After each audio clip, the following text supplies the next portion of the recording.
সারা দেশে যেভাবে তারা হামলা চালাচ্ছে, এটার বিরুদ্ধে যখন সাধারণ জনগণ যদি মাঠে নেমে যায় তখন কিন্তু পালানোর পথ থাকবে না, এটা যাতে তারা মাথায় রাখে।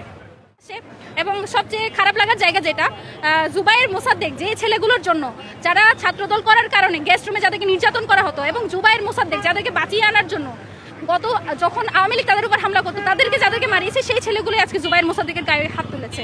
এবং পরবর্তীতে রাকিব ভাই এসে আমাকে পার্সোনালি সরি বলেছেন, জুবায়েরকে পার্সোনালি সরি বলেছে, মোসাদ্দেককে পার্সোনালি সরি বলেছে।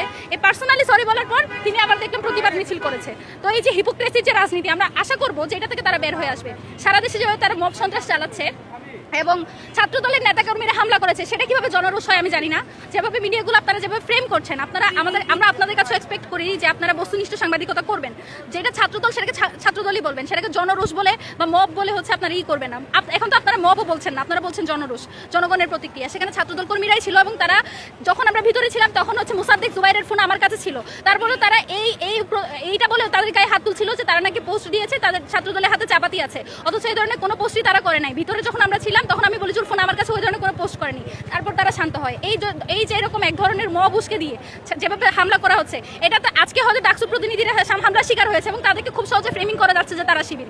কিন্তু এটা যখন আজকে সাংবাদিকরা আহত হয়েছে, আজকে 10 থেকে 12 জন সাংবাদিক আপনারা আহত হয়েছেন, আপনারা দেখেছেন আপনাদের গায়ে কে হাত তুলেছে। এখানে আসলে স্পষ্টভাবে ক্লিয়ার করারও কিছু নাই, কাউকে কিছু বলারও কিছু নাই। এটা যখন সাধারণ শিক্ষার্থীদের উপর আসবে, আশা করি তারা বসে থাকবে না। মানে তারা যেভাবে এটা জাস্টিফিকেশন তৈরি করছে, সারা দেশে যেভাবে তারা হামলা চালাচ্ছে, এটার বিরুদ্ধে যখন সাধারণ জনগণ যদি মাঠে নেমে যায় তখন কিন্তু পালানোর পথ থাকবে না, এটা যাতে তারা মাথায় রাখে।